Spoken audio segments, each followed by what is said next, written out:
Good morning and a good Erev Shabbos. This coming week's Parsha is another double Parsha. Before we say what Parsha it is, a big, huge mazel tov to Zakheim Reed, whose Bar Mitzvah Parsha is Parshiyos Kedoshim. And we celebrated his birthday in Yeshiva last Thursday, even though his birthday was on Rosh Chodesh Iyar. Should have many happy birthdays in the future. You should be zeicha, lahagdil teri la'adir. You should continue being a nachas to us and Gans Klal Yisrael.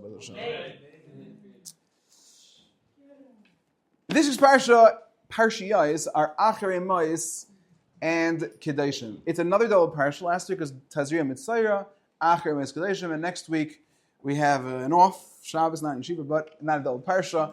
We have Parshas Emor. Achrei Mos-Kedoshim are really packed, and there's really a lot to talk about. So instead of one shmuz today, I'm going to give about 12, and then Be'ez Hashem, a few minutes before Shabbos, we are going to enjoy ourselves. Be'ez Hashem, that we're going to go into Shabbos. Baruch Hashem, Rabbi Milstein gave a beautiful shir, a platter last night, and for all the 17 that I wish I could say, a person should listen to that intently and clearly and see if you got a shout out during the shir. I want to touch on one specific point in this week just for a few minutes. In Perek Ches, Pasuk Gimel, the Pasuk says a very surprising halacha. Very surprising. I'll give a small introduction to it. Many of us, perhaps all of us, many of us have a background that our grandparents, great-grandparents were Holocaust survivors. Or at least were from those countries where they were forced to run away. And I was saying all of us are from countries that we were forced to run away from. Whether it was like my family, my grandparents were from Poland and Hungary, and they had to run away from those countries. My grandfather's from Czechoslovakia. He had to run away from his country. But it was really all countries. You have people who came from Russia, Russian background, or Belarus, or people who might have come from Morocco, or people who came from Syria. All around the world, the Jewish people have been really kicked out of a whole bunch of places. There's no shortage of places that have expelled us from their lands. Even the places that you'd imagine are like the real. I'm sure at least they never kicked us out. Perhaps the only country that has not kicked the Jews out is China, but a large country. But as of yet. But the countries around the world, England expelled all of its Jews in the year 1290. That's a long time. The first time the Jews were able to come back was in the mid-1600s. The Jews were able to come back to England, and that was only because of very wealthy Jews who the British government wanted to do business with, so they let them back into the country. But aside from that, you couldn't live in England. Obviously, my great ancestors, they were kicked out of Spain. They had to move to Italy. I was very fortunate. I'm a descendant of a woman named Donna Grazia Mendez Nasi. She was a very wealthy woman in the 1500s, and she facilitated a lot of the Jews to escape from Spain. But we're talking about our people have been run out of a lot of countries. I think it's obvious if you had just been kicked out of a certain country, let's say it was Germany. A Jew is living in Germany and he had to run away. And then he goes to a store and he goes there and it's like not such a nice, it's like Gap. Gap still exists?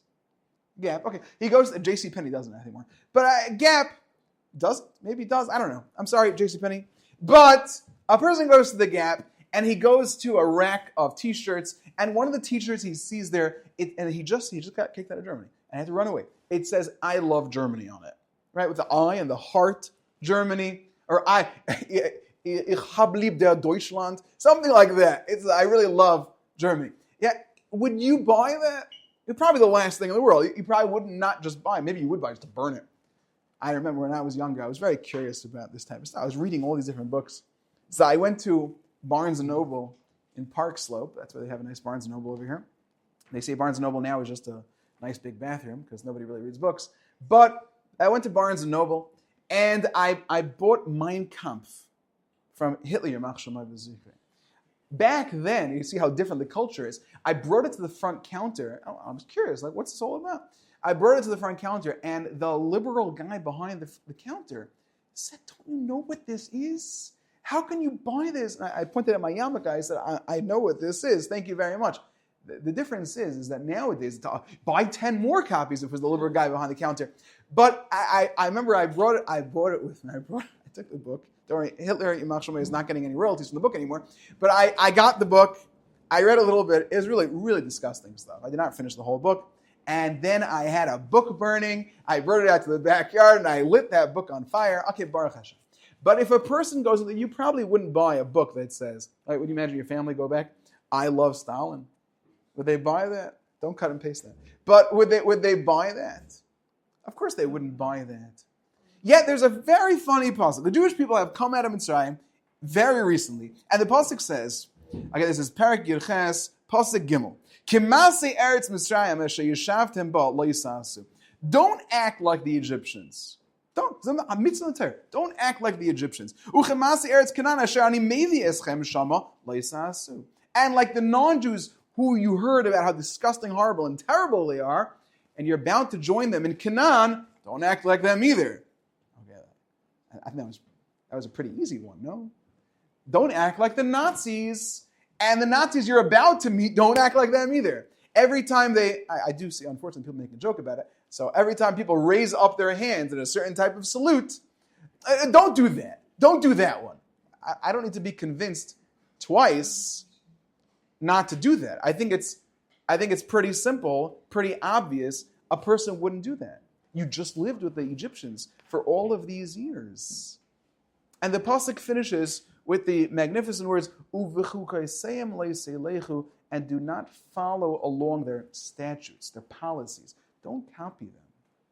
All the non-Jews, don't copy them. Why in the world would I ever want to copy an Egyptian? You hear the good question, David?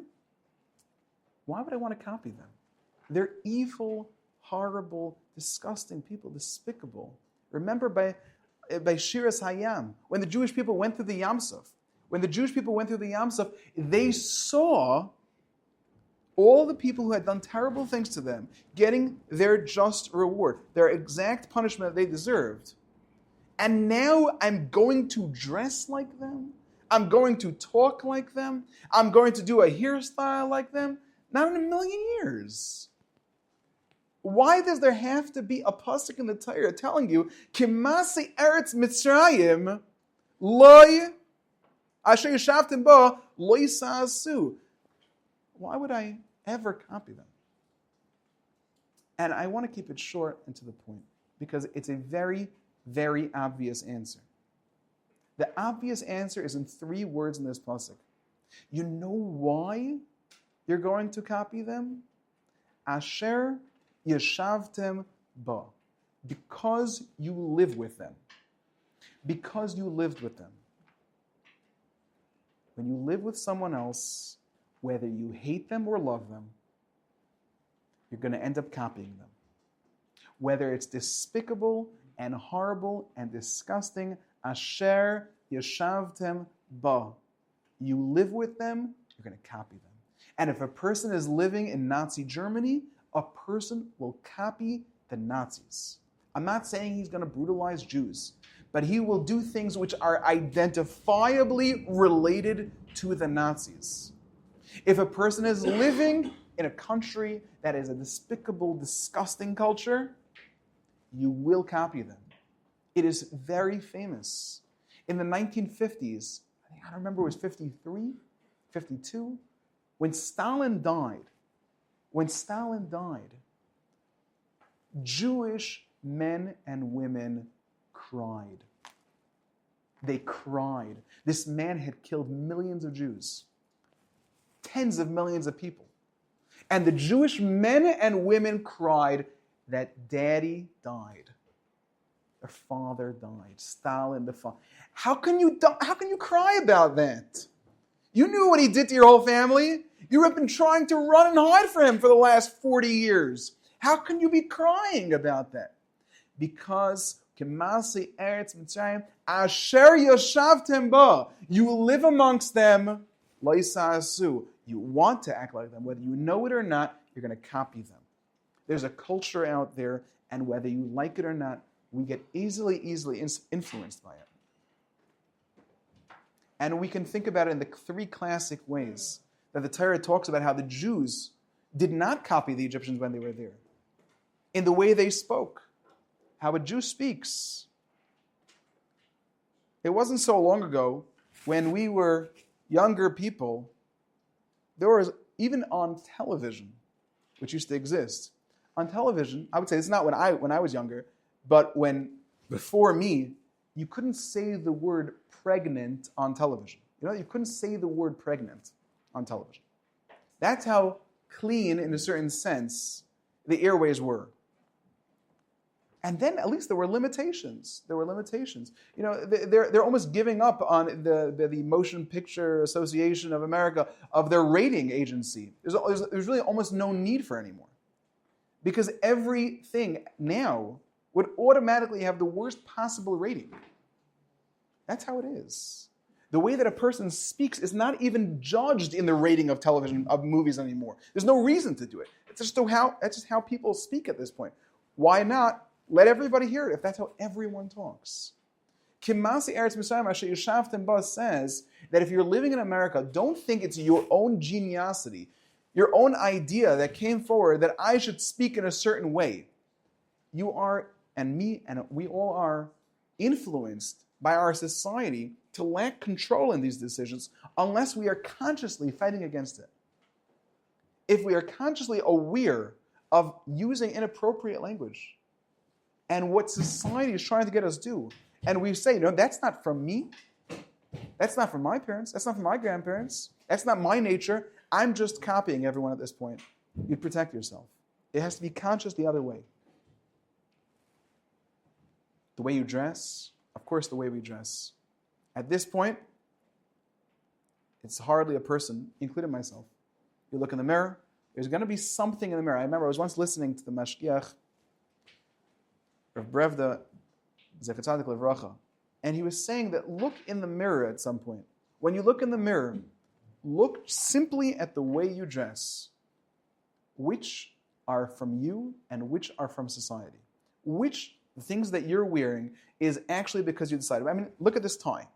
When I was younger, this tie is a thin tie now. When I was younger, it was wider. Why am I wearing a thin tie right now? Why am I not wearing the wider tie? If I go into my father's closet right now, we still have all of his ties. If I have all of those ties are big, fat, wide ties. Where'd they go? Why am I wearing a thin tie? It's because Kimasi Eretz Mitzrayim, Kimasi Eretz America, Asher Yoshavtem Ba, Zakheim is doing it now. It wasn't conscious. It just, well, that looks better now. Why? Why did that something look better? I remember I had Mashgiach, a fisherman in Eretz Yisrael, which lived be well. He said he has two pairs of glasses. I might have mentioned this before. He has two pairs of glasses. He has thin glasses and big glasses. So why does he have two pairs? He said because every 5 years it switches back and forth.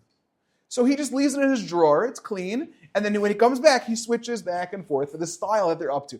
These glasses that you're wearing right now, they look wonderful. They're great glasses. You look very handsome in these glasses. You look great. But in the end of the day, these glasses were very popular in the 1960s. And they were. I'm not knocking it. They were very popular, and so were those in the 1960s. The round, thicker glasses. Not too long ago, having any rim was embarrassing, right? You can't have glasses with a rim. It had to only be a metallic thing and then just the lenses. But it's changed. Kimase, the way that you dress, I'm telling you, look in the mirror and say, what is different about me? What is the way that I'm dressing that is a Jew? The Taz says, the commentary on the Shulchan Aruch, the Torah, the Taz says, if you're not wearing a yarmulke on your head, you're violating, besides violating, this very passage, a non-Jew, you look in the mirror, at the very least, your yarmulke is the one thing nowadays that you know is from us.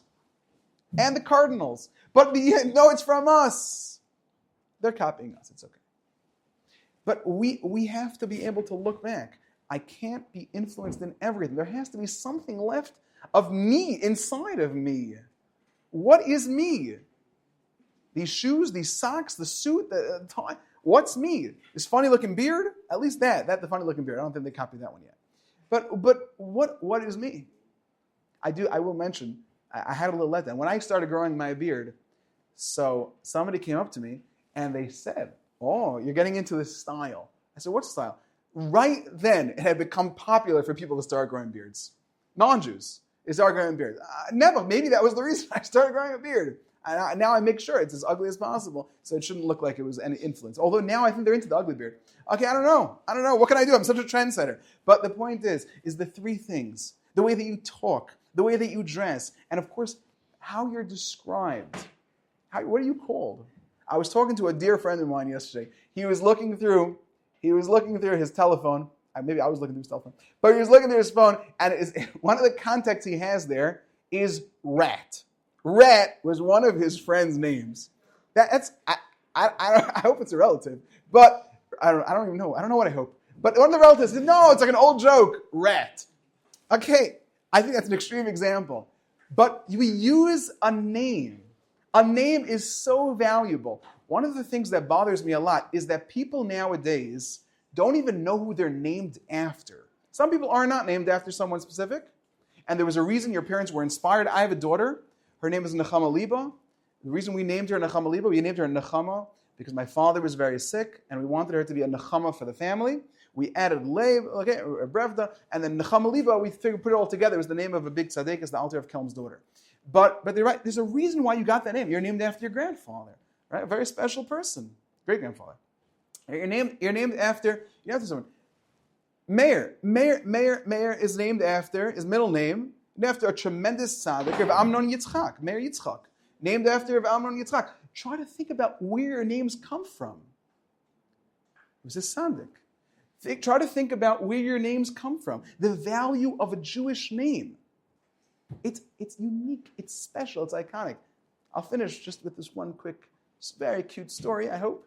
When my grandfather was nifter, that part's not the cute part, but when my grandfather was nifter, I was running the house, the Shiva house. I was younger, and my father was sitting Shiva, so I answered all the phones. I was really, really bored. A lot of times during the day, there was nothing going on. It was Ben Isman, so there was really nothing going on. And there was a telemarketer called the house, and as you know, I enjoy telemarketers. So this guy calls up, and I'm not going to imitate his accent, but he says, he's trying to sell something. So he had a very obvious Southeast Asian accent, but he said his name was John Smith. John Smith. And where does he live? He lives in Texas.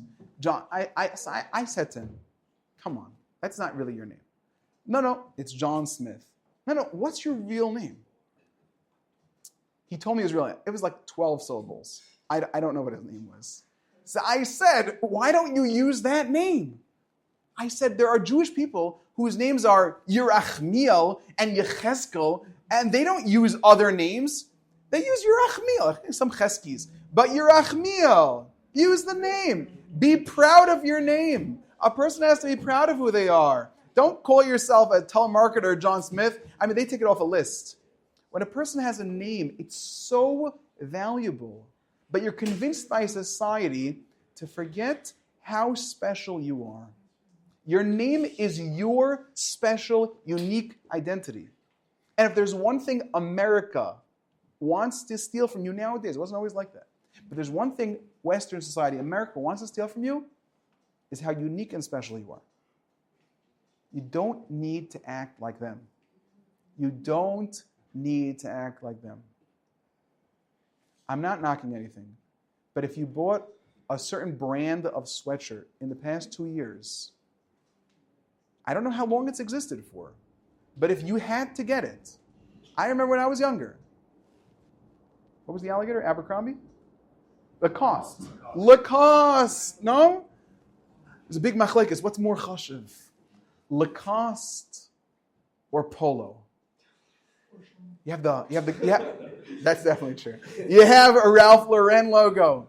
A Yid who hates Yidden and who wants to hide that he's a Yid, Ralph Lauren. But Nebuch, we're trying to get. I don't know who Lacoste is, probably some Yid also.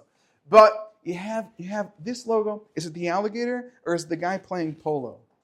Which one is it? Which one is it? Or the eagle? The American eagle, is that also one? Oh. You look at yourself in the mirror and just try to see, who am I after all of this? Kimase Eretz Mitzrayim Asher Yeshavtem Ba Lo Yisasu. Hashem should give you a beautiful Shabbos, a unique Shabbos, a special Shabbos, something, and delicious food, of course. And Zmiras.